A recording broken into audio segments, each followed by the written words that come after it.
ხუჩა ვაშაყმაძე, ჟურნალისტი, რომელიც ერთ-ერთია დაჯარიმებულთა შორის, ამ ხალხს შორის, ვინც ასე მშვიდად აპროტესტებდა მოსამართლის სახლთან მზე ამაღლობელის პატიმრობაში დატოვებას, დღეს უკვე 5,000 ლარიან დაჯარიმებულთა რიცხვს მიემატა.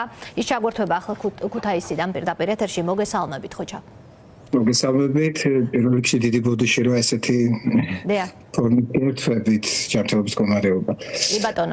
ეს სასამართლო მიიღო ესეთი გადაწყვეტილება და ჩვენ მოგვიწევს როგორც სასამართლომ ჩათვალა 5,000 ლარის გადახდა სოლიდარობის გამოცხადების გამო.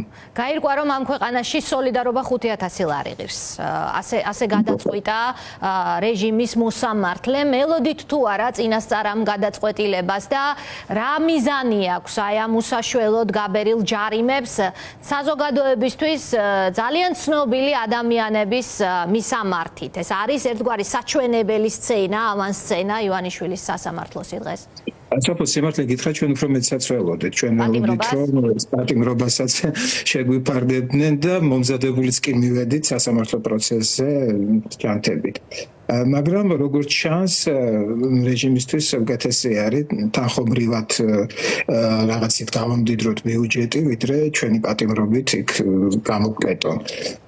პრინციპში ეს არის რატო ეს 5,000 ლარი ეს არის არ აქვს მნიშვნელობა ახლა მე და ჩემი მეგობრები სხვები იქ ვინც ვიყავით ამ თანხას გადავიხდით არ გადავიხდით მნიშვნელოვანი ეს არ არის მნიშვნელოვანი ის არის რომ ამ თანხით ასეთი დიდი ოდენობის თანხით ცდილობენ დააშინონ ადამიანები რომ მათ არ ჩაიდინონ ეგრეთ წოდებული დანაშაული თორემ მათაც მოუწევთ ესეთი სოლიდური თანხის გადახდა ეს არის ხალხის დაშინების ერთ-ერთი ფორმა საშუალება და ამავე დროს ბიუჯეტის შევსების ალბათ კარგი მეთოდი და საშუალება.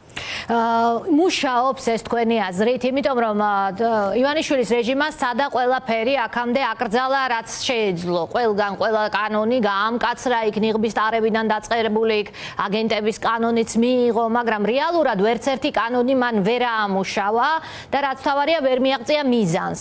ვერც შიმშილობა შეაწყვეტინა მზიას და ჩვენს მიუხედავად ყველაფრისა პირველ რიგში მზიას ჯანმრთელობის მდგომარეობა გვაღელვებს და რა თქმა უნდა ჩვენი სურვილია რომ ის იყოს ჯანმრთელი და ასე შეხვდეს რეჟიმს და ასე მიაღწიოს მიზანს, მაგრამ ეს არის მისი არჩევანი, ის არ ცვლის შიმშილობის ამ ფორმას და ერთადერთი რაც მის კოლეგებს გულშემატკივრებს დარჩათ, ეს არის სოლიდარობის გამოცხადება და რამენაირად გამოფხიზლება ამ რეჟიმის, რომ ისინი ეთამაშებიან ადამიანის სიცოცხლეს.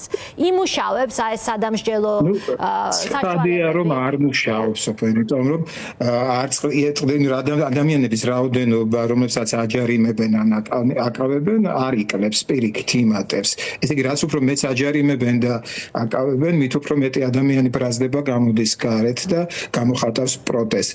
და ერთი რამ მინდა ვთქვა, როცა დღეს იქ ვიჭექი სასამართლო დარბაზში, კიდევ უფრო მძაფრად ვიგრძენი თუ რამდენად მნიშვნელოვანია, როცა რეჟიმის პირისპირ ხარ, გეხარ და გარედან გიცხადებენ სოლიდარობას, გარედან გამაგრებენ თავის შეძახილებით იქნება თუ რაღაც რა ვიცი და ეს კიდევ უფრო მძაფრად დავინახე, იმიტომ რომ მადლობა ღმერთს რომ ჯერ კიდევ ქართველებს გვაქვს ეს უნარი საშუალება რომ ერთმანეთს გვერდით დაუდგენ და სწორედ ეს სოლიდარობა და ესეთი გამხნევება ძალიან მნიშვნელოვანია ყველა ადამიანისთვის და ერთი წუთითაც არ ვნანობ რომ მე იმ დღეს ვიდექი აქციაზე და რომ დღეს დამაჯარიმეს ამის გამო დამაჯარიმეს იმის გამო რომ ადამიანს უცხადებს სოლიდარობას რომელიც ასევე ჩემი აზრით არის უკანონო პატიმარი.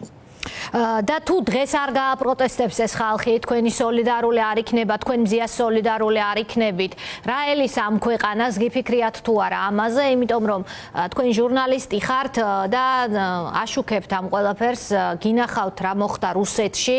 რამდენად აცნობიერებს დღეს საზოგადოება თქვენი აზრით, რომ ეს ახლა ყველა მათგანის ბრძოლაა, იმიტომ რომ თუ მოახერხებს ამის გადატეხვა, ჩვენ მივიღებთ იმას, რაც უკვე არის რუსეთში და მე თქვენს ამბავს 5,000 ლარით დაჯარიმებას ვეღარ მოუყვები საზოგადოებას. საზოგადოებაც ალბათ აბსოლუტურად სხვა ვერსიას მოისმენს თქვენი დანაშაულის ბრწყალებში შესახებ. ხელისუფლება ისეთი ტემპებით მიდის და ისეთი ტემპებით ახორციელებს რეფორმას, რომ შესაძლებელია რუსეთსაც კი გავასწროთ ცოტა ხანში და ის ადამიანები, რომლებიც დღეს ვერ ხედავენ ამ საშიშროებას, თვალ აუცილებლად იგრძნობენ საკუთარ თავზე და მე უკვე გვიან იქნება. ამიტომ მე ვთვლი, რომ დღეს აუცილებლად უნდა გამოვხატოთ პროტესტი, სახში ჯდომა და ტელევიზორის ყურება, ეს არ არის გამოსავალი. დღეს გამოსავალი ერთად დგომა და ერთად ბრძოლა რეჟიმთან. სხვა შანსი ჩვენ უკვე გადარჩენის აღარ აქვს. კი ბატონო, ხუჩა, აქვე მინდა გითხოთ პროფესიასთან დაკავშირებით, თქვენ ამ პროფესიის მომავალს როგორ ხედავთ ივანიშვილის რეჟიმის პირობებში? პრინციპში აწყობსაც, იმიტომ რომ ეს აღარ არის მომავალი, ახსენეთ სისწრაფე, მართლა ძალიან ჩქარი ტემპით ვითარდება ამ ქვეყანაში ყველაფერი, კრიტიკული მედიის როლი დღეს. კრიტიკული მედიის როლი რომ მნიშვნელოვანი ამაზე ალბათ არ შეიძლება ვიდაოთ, თუმცა არიან ადამიანები, რომლებიც ამაზე გვედავებიან და თვლიან, რომ არ არის თურმე საჭირო და მხოლოდ პროპაგანდისტული მედია საშუალებები არის ქვეყნისთვის მნიშვნელოვანი, მაგრამ თუ კი ის რეფორმების გატარების საშუალება ჩვენ თუ იმ ცვლილებების რაც უნდა ხელისუფლებას მივეცით, ამის საშუალება, აი მართლაც ალბათ რუსეთიც კი სანატრელი გახდება, იმიტომ რომ მოგვიწევს რომ მედია საშუალებებმა მხოლოდ თუ როგორ ჭიკჭიკებენ ჩიტები და როგორ მორაკრაკებს წყალო ამაზე ვილაპარაკოთ და არავინ არ დარჩება იმ პრობლემების გამშუქებელი, რომლებიც დღეს ძალიან უხვადი არის ქვეყანაში. კი ბატონო, ხომ არ დაგამახსოვრდათ რამე განსაკუთრებით დღევანდელი მოსამართლის ქცევიდან? იქ სიცილიც იყო, პოლიციელიც ხუმრობდა მოწმე, რატომ არ დაშალეთო აქციაო, რატომ არ აღკვეთეთ სამართალდარღვევა თუ იყო და იქ პოლიციელის პასუხი იყო, რომ აღიკვეთა თავისთავად დანაშაული, ანუ ძალიან მალე დაიშალაო და მე რომ ყოფილიყავიო, სახლში შემოვიპატიჟებდიო. რაღაც ქუთაისური იუმორი გაზდევდა თითქოს ამ ყველაფერს, თითქოს ერთი ჩვეულებრივი სასამართლო პროცესი იყო ამ დროს, ეს იყო დიდი სისტემის ერთი საქმე, ნაწილი იმ დიდი სცენარისა, რომელიც ივანიშვილმა ამ ქვეყანას დღეს თავს მოახვია. აი, რამეს ხომ არ გამოყოფთით ამ სასამართლო პროცესში? ადვოკატებიც და ჩვენც რომ არ ჩავთვლიყავით პროცესში, ხო? აი, მოწმეების ჩვენება საკმარისი იყო ჩემის აზრით, იმიტომ რომ მოსამართლეს ესეთი გადაწყვეტილება არ გამოეტანა, იმიტომ რომ ერთმანეთთან გამომრიცხავი და დროშიც კი ვერ შეთანხმდნენ, თურმე რამდენი წუთი იდგნენ და გვიყურებდნენ. ისინი ძალიან დიდხანს გვიყურებდნენ, იღებდნენ ფოტოებს და მათ კარგად თვითონაც აღიარეს, რომ ჩვენ იქ რაღაც კანონს საწინააღმდეგოს არ ჩავდიოდით და არც დაუმალავთ ფაქტურად ეს თქვეს თავისით.